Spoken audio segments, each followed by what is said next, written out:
اللهم صل على سيدنا ومولانا محمد بسم اللہ الرحمن الرحیم۔ السلام علیکم ورحمۃ اللہ وبرکاتہ۔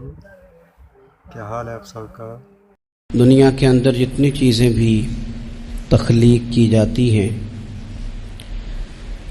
ان چیزوں کو استعمال کرنے کے کچھ اصول اور کچھ قاعدے، کچھ ضابطے ہوتے ہیں۔ کوئی بھی مشین اگر اپنے ضابطوں اور اپنے اصولوں کے مطابق استعمال نہ کی جائے تو اس میں بگاڑ پیدا ہو جاتا ہے۔ یہ کائنات اللہ رب العزت نے تخلیق فرمائی ہے۔ اس کائنات کو بھی اگر اللہ اور اس کے رسول صلی اللہ تعالی علیہ وسلم کے دیے ہوئے اصولوں کے مطابق چلایا جائے گا تو بگاڑ پیدا نہیں ہوگا۔ جب لوگ دھرتی رب کی ہو، زمین اللہ کی ہو، بندے اللہ کے ہوں، لیکن نظام اللہ رسول کا رائج نہ کیا جائے اور اپنی مرضی کے مطابق چیزوں کو لیا جائے تو پھر بڑی کوشش کے باوجود بھی معیشت، معاشرت، سکون، امن، عدل یہ چیزیں قائم نہیں ہوتی۔ اسلام کو جب ہم کامل، مکمل اور اکمل دین کہتے ہیں تو ہمارے دین نے ہمیں مسجد چلانے کا طریقہ بھی بتایا ہے اور ملک چلانے کا طریقہ بھی بتایا ہے۔ جس طرح کتاب و سنت کا نظام مسجد میں، مدرسے میں رائج کرنے کا کہا گیا ہے، اسی طرح کتاب و سنت کے نظام کو دنیا میں رائج کرنے کا کہا گیا۔ اللہ تبارک و تعالیٰ کی اس زمین کو، نظام حکومت کو، نظام عدل کو، نظام پارلیمنٹ کو جب شریعت اسلامیہ کے وضع کردہ اصولوں کے مطابق چلایا جائے گا تو امیر، تاجر، دولت مند، بیوروکریٹس یہ سب بھی سکون محسوس کریں گے،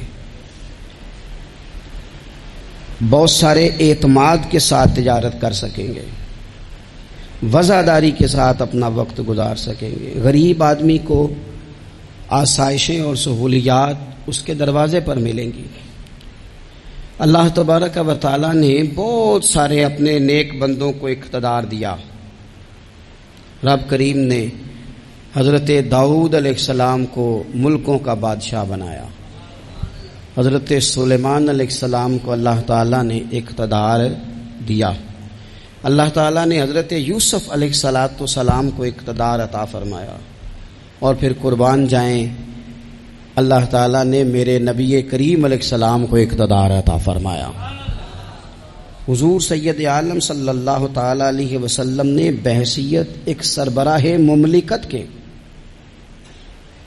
وہ سارے کام اپنے سامنے حضور نے کیے۔ نبی پاک علیہ السلام رحمت للعالمین ہیں، کسی شخص کی ذرا سی تکلیف حضور کو سونے نہیں دیتی، لیکن حضور نے اپنے سامنے نفاذ کرایا۔ اگر کسی کو کوڑے لگنے کی ضرورت تھی تو فرمایا اس کو لے جاؤ، وہاں باندھو، کوڑے مارو۔ اگر کسی شخص پر چوری کی، زنا کی کوئی حد جاری کرنی تھی تو حضور نے اپنے سامنے وہ جاری کروائی۔ نفاذ عملی قانون کا اپنی نگاہوں کے سامنے کروایا۔ ایک سربراہ مملکت کس طرح سے وقت گزارتا ہے اور اسے کس طرح سے چیزوں کو لینا ہے، یہ ساری چیزیں اللہ کے محبوب علیہ السلام نے ہمیں کر کے، بتا کے، سکھا کے ہمارے لیے دستور چھوڑا۔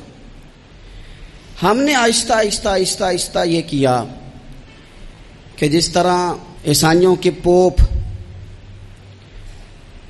انہوں نے مذہب کی تشریح یہ کی کہ غاروں میں رہنا ہے، دنیا سے کٹ کے رہنا ہے، یا پنڈتوں اور جوگیوں نے جو مزاج دیا تھا وہ ماحول ہم نے طاری کیا۔ اسلام کو ہم نے جز وقتی بنایا، کل وقتی نہیں بنایا۔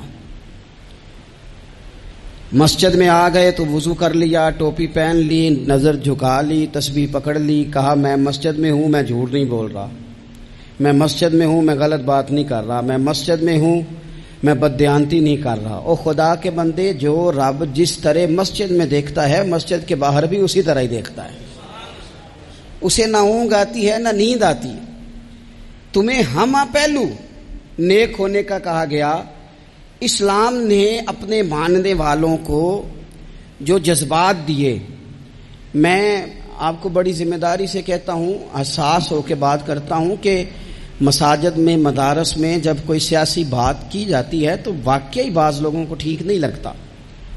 کیونکہ کیوں ٹھیک نہیں لگتا؟ وہ اس لیے ٹھیک نہیں لگتا کہ وہ کہتے ہیں یار تھک گئے ہیں سارا دن تبصرے سن کے، وہاں بھی سیاسی باتیں، یہاں بھی یہاں بھی یہاں بھی، یہاں سے ہمیں کوئی خاص روحانی بات سننے کو ملے جو ہمارے دل کے سکون کا باعث بنے، کوئی خاص تازگی والی بات سننے کو ملے۔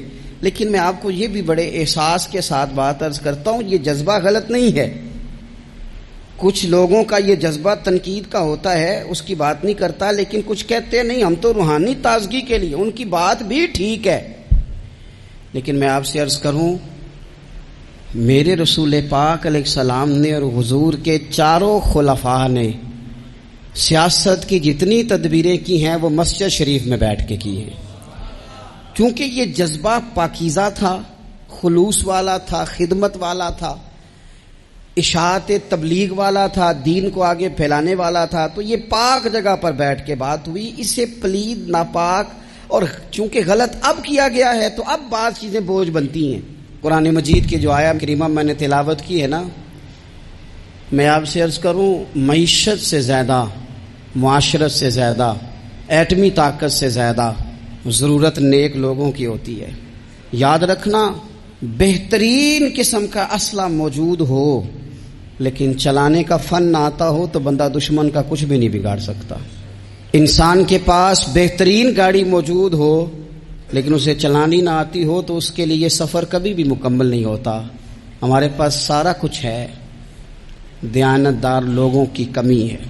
لوگ کہتے ہیں معیشت کا کچھ کرو، معاشرت کا کچھ کرو، تو یہ قرآن دیکھیں اللہ کا کیا فرماتا ہے۔ رب کا قرآن کہتا ہے الذین ان مکناہم فی الارض، کچھ لوگ وہ ہیں کہ اگر اللہ انہیں زمین میں اقتدار عطا کرے وہ کیا کریں گے؟ اقاموا الصلاۃ وآتوا الزکوٰۃ، وہ نماز قائم کریں گے، زکوٰۃ ادا کریں گے، وامروا بالمعروف، وہ نیکی کا حکم دیں گے، ونہوا عن المنکر، وہ بری باتوں سے منع کریں گے، وللہ عاقبۃ الامور، اور ہر کام کو اللہ ہی کی طرف لوٹ جانا ہے، سب کاموں کا انجام اللہ کی طرف ہونا ہے۔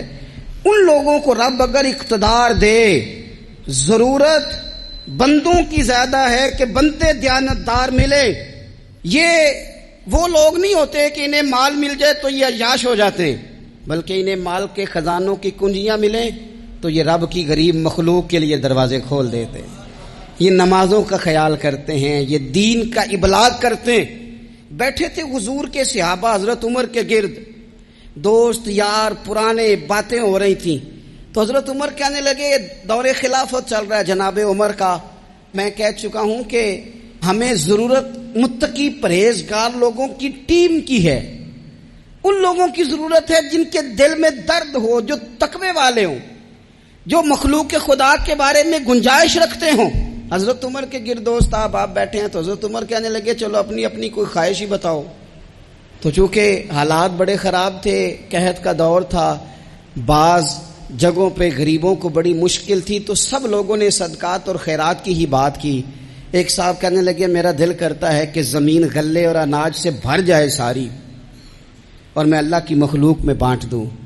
تو دوسرے نے کہا میرا دل کرتا ہے سونے چاندی سے زمین بھرے اور میں رب کی مخلوق پر تقسیم کر دوں۔ ایک تیسرے صحابی بھی فرمانے لگے میرا دل کرتا ہے سونے چاندی سے نہیں، ہیرے جواہرات سے یہ زمین بھرے اور میں اللہ کی مخلوق میں بانٹ دوں۔ سب اللہ کی مخلوق پر کرم کرنے کی، رحم کرنے کی، تقسیم کرنے کی بات کر رہے تھے۔ تو پھر بول کے کہنے لگے عمر آپ بھی تو بتائیں نا، آپ کی بھی تو کوئی خواہش ہوگی نا۔ حضرت عمر دیر تک خاموش رہے، پھر ٹھنڈی آہ بھری، فرمانے لگے میرا دل کرتا ہے یہ زمین حضرت معاذ بن جبل جیسے لوگوں سے بھر جائے، میرا دل کرتا ہے یہ زمین حضرت حذیفہ بن یمان جیسے لوگوں سے بھر جائے، میرا دل کرتا ہے یہ زمین حضرت ابو عبیدہ بن جراح جیسے لوگوں سے بھر جائے، یہ زمین ان لوگوں سے بھر جائے اور میں پھر ان سب لوگوں کو ساتھ ملا کے زمین پہ رب کی اطاعت کا چلن عام کر دوں، لوگوں کو رب رسول کا فرما بردار بنا دیا جائے، خیر والے لوگوں سے زمین بھرے۔ میری خواہش یہ ہے جب خیر والے لوگوں سے زمین بھر جاتی ہے پھر معیشت بھی ٹھیک ہو جاتی ہے، معاشرت بھی ٹھیک ہو جاتی ہے، دفاعی محاذ پر بھی لوگ کامیاب ہو جاتے ہیں، تعلیم اور صحت کے شعبوں میں بھی مضبوطی آتی ہے۔ شرط یہ ہے، تم نے پوچھی ہے امامت کی حقیقت مجھ سے، خدا تجھے میری طرح صاحب اسرار کرے، ہے وہی تیرے زمانے کا امام برحق جو تجھے حاضر و موجود سے بیزار کرے اور موت کی شکل میں دکھلا کے تجھے رخ یار زندگی تیرے لیے اور بھی دشوار کرے۔ وہ لوگ جو مضبوطی لائیں معاشرے میں، جن کا علم، بردباری، تقوی، یہ چیزیں مضبوطی، ہمارے ہاں کوئی منصوبہ بندی نہیں، جن بیچاروں کے کشکول کل پھیلے تھے ان کے آج بھی پھیلے ہیں۔ کسی بھی اشارے پر 2 منٹ کے لیے بریک لگتی ہے تو 4 بھکاری آپ کی گاڑی کا شیشہ بجاتے ہیں۔ اب بعض اشاروں پر، ٹول پلازوں پر لکھ کے لگا دیا گیا ہے یہ پیشہ ور بھکاری ہیں، ان کو خیرات نہ دیں۔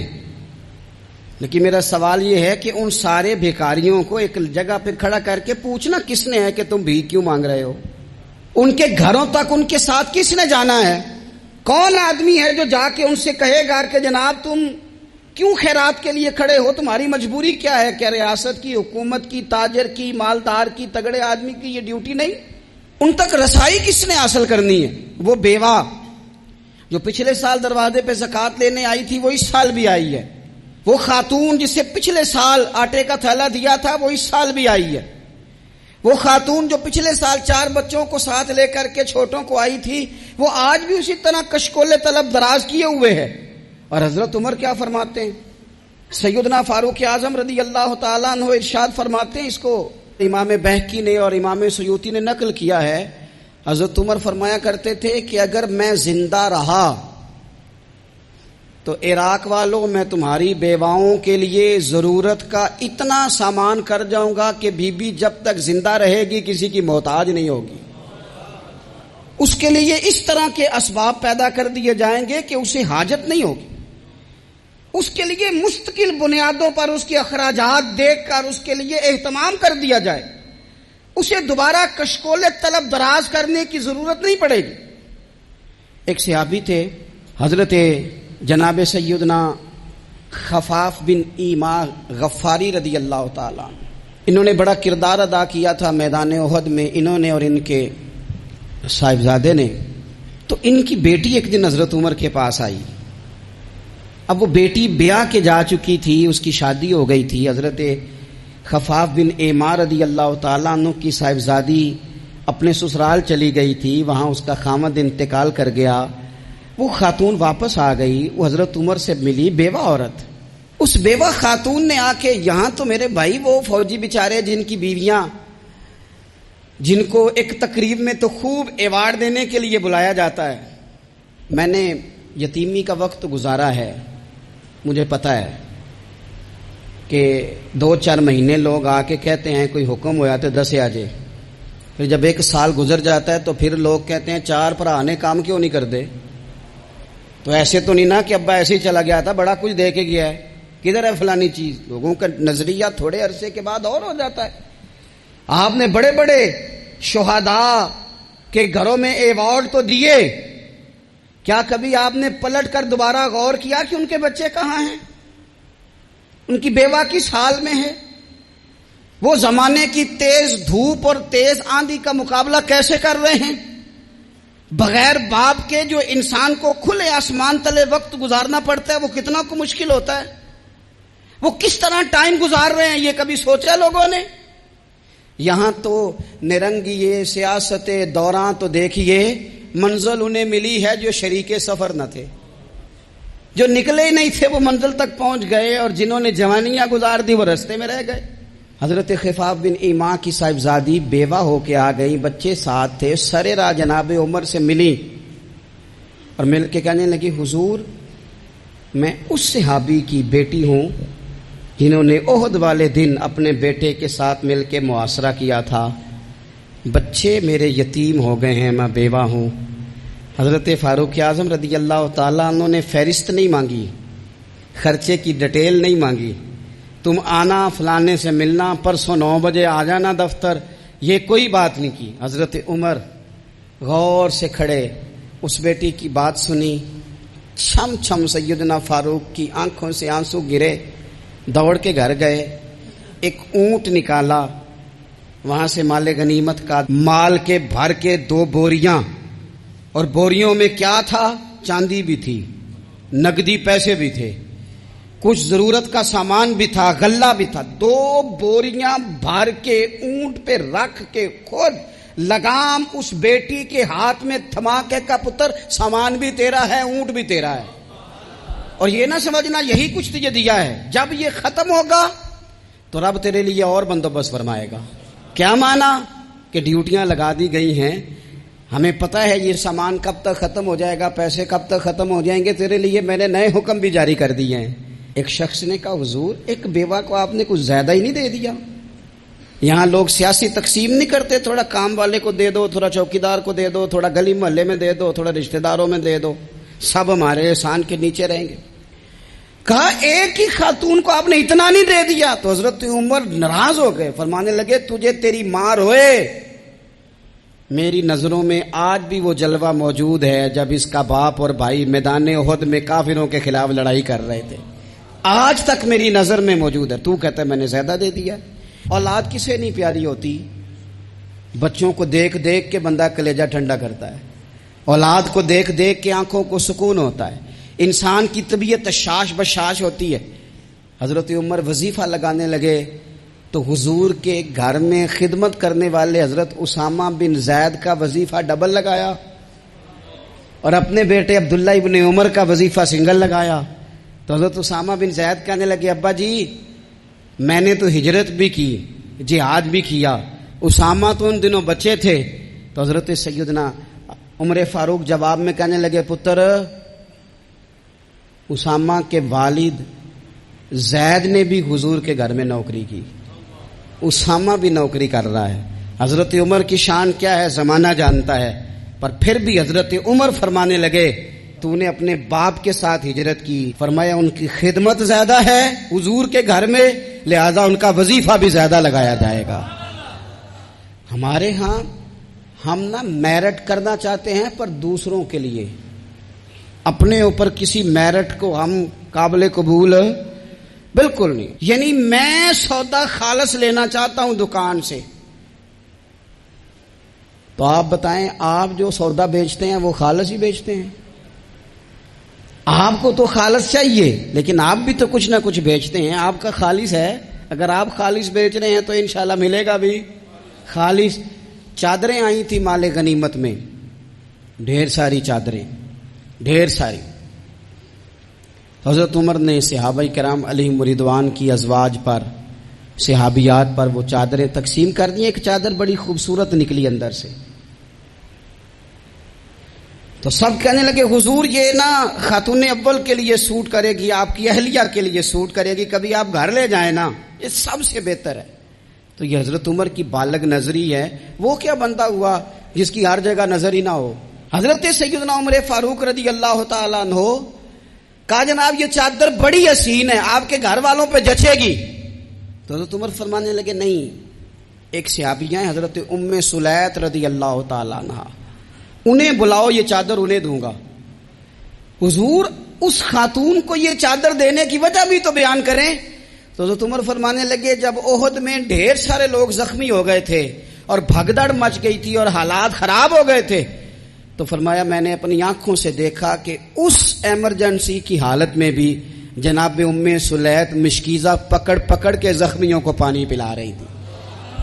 اس خاتون کی خدمات ہیں امت کے لیے، اس نے ڈیوٹی کی ہے صحابہ کے لیے، لہذا اس عورت کا زیادہ حق بنتا ہے کہ اس کو یہ اعزاز دیا جائے۔ میرٹ کی بنیاد پر تقسیم ہوگی، رشتہ داری کی بنیاد پر، تعلق کی بنیاد پر نہیں ہوگی۔ اس کا حق زیادہ بنتا ہے، اس کا درجہ زیادہ بنتا ہے، خدمات زیادہ ہیں، اس نے اپنی ڈیوٹی زیادہ اچھے طریقے سے سر انجام دی ہے۔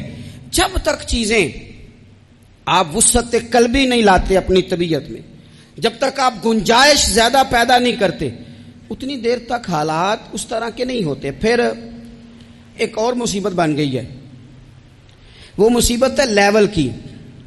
یہ کام میرے لیول کا نہیں. جب آپ اپنے لیول سے نیچے اتریں گے، پروٹوکول سے ذرا نیچے اتریں گے اور چھوٹی چھوٹی باتوں پر خود توجہ دیں گے، چھوٹی چھوٹی چیزوں پر. حضرت عمر جمعہ پڑھا رہے تھے، ایک صحابی دیر سے آئے. اب یہ نماز کا پوچھنا، جمعے کا پوچھنا، مطلب حکمران صاحب تو اوپر لیول کے ہیں، وہ تو پوچھیں گے کہ جناب میرے ساتھ تو آپ قومی سطح کا بندہ بٹھائیں، یہ والی باتیں. لیکن چھوٹے چھوٹے سوراخ پیدا ہوتے ہیں، پھر بند ٹوٹتے ہیں، حالات بگڑتے ہیں. قوموں کا اخلاق چھوٹی چھوٹی جگہوں پہ پہلے بگڑتا ہے. چھوٹی چھوٹی جگہوں پہ بچہ پہلے چھوٹی چوریاں کرتا ہے، خدا معاف فرمائے اگر اسے روکا نہ جائے، پھر وہ بڑی جگہوں پہ جا کے حالات خراب کرتا ہے. حضرت عمر فاروق ایک صحابی دیر سے جمعہ پڑھنے آئے تو حضرت عمر نے بعد میں بلا لیا. فرمایا تم اتنے سمجھدار آدمی ہو کہ اگر جمعے میں دیر سے آؤ گے تو باقی لوگوں کا کیا بنے گا؟ تو وہ صحابی آگے سے کہنے لگے مجھے پتا تھا آپ نے پوچھنا ہے، اور میں تو کہیں کام میں مصروف تھا امیر المومنین، میں تو دوڑا آیا ہوں، میں تو غسل بھی نہیں کر سکا، وضو کر کے مسجد میں آ گیا ہوں جمعہ پڑھنے.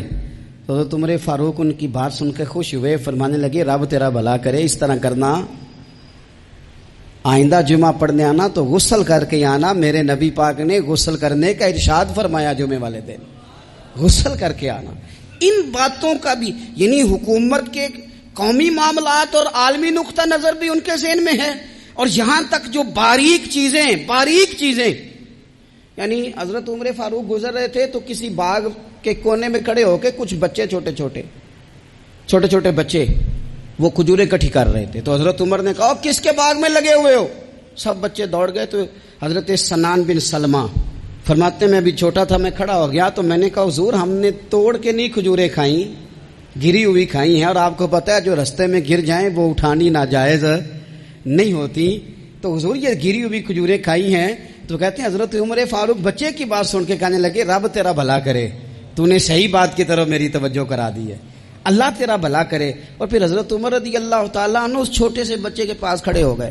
کون؟ کس کے پاس؟ نہیں، خواب تو نہیں دیکھ رہے میں اور آپ. حکمران وقت 22 لاکھ مربع میل کا حکمران بچے کے پاس کھڑے ہو گئے، چھوٹے بچے کے پاس. دکان پہ غریب آدمی چڑھ آئے نا، دکاندار صاحب اللہ ماشاءاللہ ان کا مزاج خراب ہو جاتا ہے. اور تیسری چیز کہے نا وہ والی دکھاؤ تو کہتے لینی ہے تو لے تو جا. اور اگر تگڑا بندہ آ جائے تو کہتے ہیں جناب آپ اس طرح کریں نشاندہی کر دے، میں انشاءاللہ خرید کے لا کے پیش کر دوں گا. مزاج بدل جاتا ہے. غریبوں کے پاس، چھوٹوں کے پاس، عام آدمی کے پاس آپ جائیں.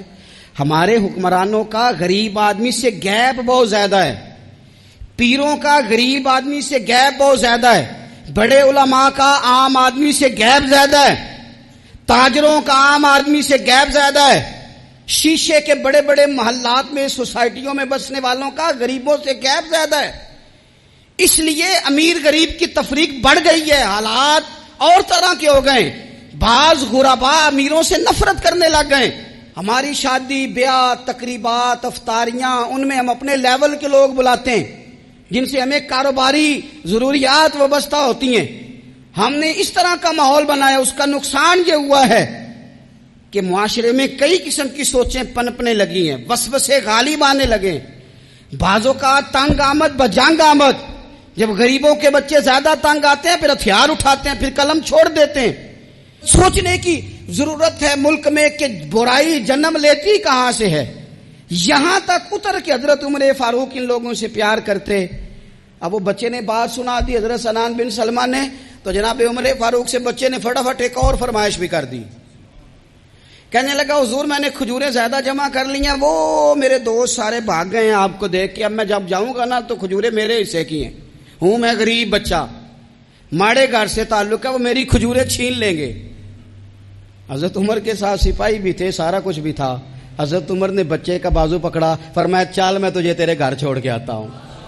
حضرت عمر اس غریب کے دروازے پہ دستک دے کے کہا تیرا پتر تھا، پکڑ کے اس لیے لایا ہوں، کوئی امیر زادہ اس غریب کے بچے کو تنگ نہ کر سکے، اللہ کوئی ایک بھیجنا حضرت فاروق اعظم کا ماننے والا جو غریب کے بچے کا بازو تھامے اور اسے کہے کہ کوئی امیر زادہ اس پر ظلم نہیں کرے گا، کوئی اسے تھپڑ نہیں مارے گا، کوئی اس کے حصے کے نمبر نہیں لے گا، کوئی اس کی جگہ رشوت دے کے نوکری پہ نہیں بیٹھ جائے گا، کوئی اس کی جگہ پیسے دے کے آگے نہیں بڑھ جائے گا، کوئی آئے نا جو اشک شوئی کرے، جو آنسو پونچھے لوگوں کے۔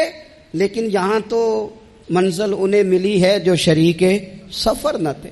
میرے عزیزو، اس نہج پر دین نے ہمیں اسباق پڑھائے، اس نہج پر۔ حضرت عمر چھوٹی چیزوں کا، مسجد نبوی شریف میں آپ نے دیکھا دو لوگ اونچی آواز میں بات کر رہے ہیں، تو حضرت عمر نے فرمایا انہیں بلا کے لاؤ، بلا کے لایا، فرمایا تمہیں پتہ نہیں یہ حضور کی مسجد ہے؟ لا ترفعوا اصواتکم فوق صوت النبی، اے پائے نظر ہوش میں آ، یہ کوہ نبی ہے، آنکھوں سے بھی چلنا یہاں بے ادبی ہے۔ پتہ نہیں وہاں سارے نعرے غلط ہیں، کسی کے مرد آباد کا نعرہ ہو تو وہ بھی غلط، اور کسی کے زندہ باد کا نعرہ ہو تو وہ بھی غلط۔ وہاں ایک ہی نعرہ صرف اچھا لگتا ہے، وہ کیا ہے؟ یا رسول اللہ انظر حالنا، یا حبیب اللہ اسما۔ وہاں ایک ہی نعرہ اچھا لگتا ہے کہ سونے آ گئے ہیں، نظر کرم ہو جائے، یا رسول اللہ پہنچ گئے ہیں، روزے دے دوالے نے غلامہ دیاں ٹولیاں، او ویکھو ایک پہ سن دے کروڑاں دیاں بولیاں۔ وہاں یہی نعرہ اچھا لگتا ہے، لب واہ ہیں، آنکھیں بند ہیں، پھیلی ہیں جھولیاں، کتنی مزے کی بھیک تیرے پاک در کی ہے۔ اور قربان جاؤں اپنے امام پر، اس قلم پہ باری جس سے وہ لکھا کرتے تھے، کہنے لگے کعبے کا نام تک نہ لیا، طیبہ ہی کہا۔ پوچھا جو تھا کسی نے کہ عظیمت کدھر کی ہے، ان کے طفیل حج بھی خدا نے کرا دیے، ورنہ اصل مراد حاضری تو اس پاک در کی ہے۔ تو حضرت فاروق اعظم رضی اللہ تعالیٰ عنہ نے نا ان دو لوگوں کو بلایا اور بلا کر کے فرمانے لگے کہاں کے رہنے والے ہو، کہاں سے آئے ہو؟ انہوں نے کہا جی ہم طائف کے رہنے والے ہیں۔ فرمایا تمہیں پتہ نہیں یہ نبی پاک کا روزہ ہے، حضور کی مسجد ہے، یہاں آواز اونچی نہیں کرتے، تمہیں خبر نہیں؟ اور پھر حضرت عمر فرمانے لگے اگر تم مدینے کے رہنے والے ہوتے تو میں تمہیں کوڑے مارتا، میں تمہیں سزا دیتا، تمہیں پتہ نہیں کہ کس طرح کا مزاج اور ماحول ہونا چاہیے۔ تو حضرت فاروق اعظم رضی اللہ تعالیٰ عنہ کی جو خدمات ہیں، آپ تو بازاروں میں جب جاتے تھے نا تو فرماتے تھے ہمارے بازار میں صرف وہ بندہ آ کے کام کرے جو دین کا علم جانتا ہے، جسے تجارت کے اصول پتہ ہیں وہ آئے، دوسرے کو بیٹھنے نہیں دیتے تھے۔ اپنے مزاج کے لحاظ سے، اپنی طبیعت کے لحاظ سے مخلوق کے لیے دلوں میں نرمی رکھتے تھے، مزاج میں نرمی۔ ایک بات آپ نے کئی دفعہ سنی ہوگی، میرا بڑا دل کرتا ہے پھر سے اس کو دہراؤں، میں نے اسے سینکڑوں بار پڑھا ہے۔ جب طبیعت پوری بے چین ہوتی ہے اور اپنی ذمہ داریوں کا احساس کرنے کو دل کرتا ہے نا، تو پھر خیال آتا ہے کہ ہم بھی پڑھیں ذرا ان چیزوں کو، بار بار پڑھتا ہوں تاکہ احساس ذمہ داری پیدا ہو۔ آپ کے غلام اسلم فرماتے ہیں رات کو میں اور جناب عمر نکلے تھے تو ایک مکان میں ہم نے دیکھا کہ ایک عورت نے نا، اس کے بچے بار بار شور کر رہے ہیں اور وہ کچھ پکا رہی ہے، آواز آ رہی ہے۔ تو حضرت عمر نے دروازے پہ دستک دی، کون ہے دروازے پہ؟ کہا میں ایک غلام ہوں۔ حضرت عمر کہتے ہیں غلام ہوں، بہن کیا مسئلہ ہے، بچے کیوں رو رہے ہیں؟ تو بی بی کہنے لگی تمہیں کیوں بتاؤں، جاؤ نا اپنا کام کرو۔ حضرت عمر نے اصرار کیا تو تلخ لہجے میں، جس سے غصہ نہیں کر جاتے حکمران، councillor, chairman, M P M N A, ناراض نہیں ہو جاتے، اس تلخ لہجے میں بی بی کہنے لگی دعا کرو اللہ میرے اور عمر کے درمیان قیامت میں فیصلہ کرے۔ کیسا حکمران ہے کہ اس کی حکومت میں میرے بچے بھوکے سوتے ہیں، یہ میں نے پانی میں روڑے ڈال کے چڑھائے ہیں، لیکن یہ پیٹ کی بھوک یہ بڑی ڈاڈی ہوتی ہے، یہ نیند بھی نہیں آنے دیتی۔ خیال تھا رو دو کے سو جائیں گے پر سو بھی نہیں رہے۔ حضرت فاروق اعظم دوڑے گئے، گھر سے سامان، اناج، غلہ کندھے پہ رکھا۔ خادم کہتے ہیں میں نے کہا کہ مجھے دے دیں، فرمانے لگے چل تو وعدہ کرنا قیامت میں بھی میرے بوجھ اٹھائے گا۔ کہ حضور نہیں، وہ تو میرے بس کی بات نہیں۔ فرمایا پھر مجھے کرنے دے۔ دوڑے آئے، اس خاتون کے دروازے پر لا کے وہ چیزیں رکھی. کہا بہن اگر تو پردہ کر لے تو یہ غلام نہ آج کھانا پکا دے تیرے بچوں. پھر وہ گھی چڑھا کے چینی ڈال کے کچھ سامان پکتا تھا وہ کھانا پکایا. غلام کہتے ہیں جب پھونکے مارتے تھے تو داڑھی سے دھواں نکلتا تھا, آگ جلاتے تھے دھواں نکلتا. پھر کھانا پکایا, پھر ان بچوں کو کھلایا. پھر حضرت عمر فاروق رضی اللہ تعالیٰ عنہ نا تھوڑے پیچھے بیٹھ گئے تو بچوں کے ساتھ اس طرح کی باتیں کرنے لگے کہ وہ ہنس پڑے. جناب اسلم کہتے ہیں بچے اس بیوہ کے ہنستے تھے, بچے ہنستے تھے اور عمر روتے تھے. جب وہ ہنستے تھے تو فاروق روتے تھے. پھر وہ بچے آہستہ آہستہ لیٹنے لگے اور جب وہ سونے کی طرف بڑھنے لگے تو حضرت عمر کہنے لگے بہن میں جاؤں؟ کہنے لگی رب تیرا بھلا کرے, میرا کلیجہ پھٹ جاتا اگر میرے بچوں کو آج شام بھی روٹی نہ ملتی. تو سیدنا فاروق اعظم رضی اللہ تعالیٰ عنہ کہنے لگے پھر تم میرے لیے دعا کرے گی؟ کہنے لگی میں دعا کرتی ہوں اللہ عمر کی جگہ تیرے جیسا کو نیک آدمی بٹھا دے. تو حضرت عمر کہنے لگے ایک چھوٹی سی گزارش بھی مان لو گی؟ کا کیا؟ فرمانے لگے کوئی یہ میری خدمت اگر پسند آئی ہے تو عمر کو معاف نہیں کر دیتی؟ غلطی ہو گئی, اسے پتہ نہیں تھا. اپنے منہ سے کہنے لگے سیاںا بھی نہیں, باشعور بھی نہیں, اسے چاہیے تھا خلافت کی ذمہ داریاں نہ لیتا. لیکن حضرت صدیق نے کہا تو وہ مان گیا. لیکن بہن میں اسے جانتا ہوں, بزدل بڑا ہے, کمزور بڑا ہے, ضعیف بڑا ہے. اگر تو قیامت میں اس کی شکایت لگائے گی تو بڑا کمزور پڑ جائے گا, اس کے لیے مشکل ہو جائے گا. تو کہنے لگی اچھا اگر تو اتنی سفارش کرتا ہے تو جا, میں نے عمر کو معاف کیا. حضرت فاروق اعظم نے چہرے سے کپڑا ہٹایا تو بی بی کہنے لگی اوہو آپ عمر ہیں؟ تو آپ فرمانے لگے میں جو بھی ہوں تو وعدہ کر چکی ہے کہ تو نے عمر کو معاف کیا. پھر باہر نکلے اور اپنے خادم جناب اسلم سے کہنے لگے 2 بندے اور بلا اور انہیں گواہ بنا کہ میں نے اس غریب کے روتے بچے ہنسائے ہیں. تو جا کے ان کو بتا میں نے وہ ہنسائے ہیں, اس کے بھوکے بچوں کو میں نے روٹی کھلائی ہے.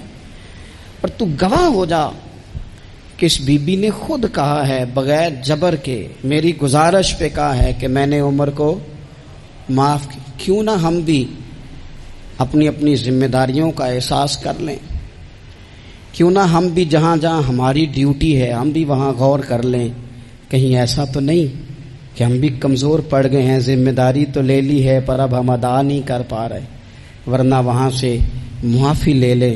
اللہ تعالی سیدنا فاروق اعظم کا فیضان عطا کرے. آخر دعوانا ان الحمدللہ.